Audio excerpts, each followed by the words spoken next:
Meanwhile, the Premier has been accused of blackmailing country voters by promising $25 million for shiny new sports fields, but only if they vote for the National Party.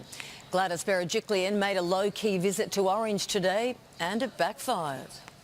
The Premier returns to Orange for the first time since the coalition government was savagely booted from the seat in 2016. Today, she was begging for forgiveness.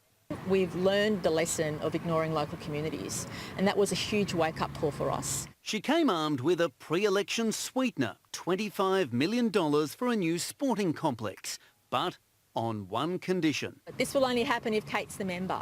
Kate Hazelton was only pre-selected as the local Nationals member a few weeks ago after the former candidate, 22-year-old Yvette Quinn, was forced out. She is outraged by the promise. That's pure blackmailing. If you don't vote for the Liberal National Coalition, you won't get this funding. We are all equal taxpayers across the state.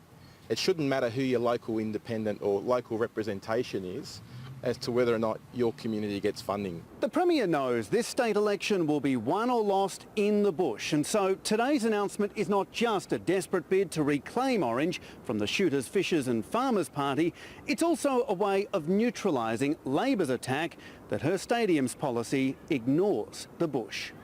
I'm not sure whether it's a blackmail or a bribe, but the message is clear.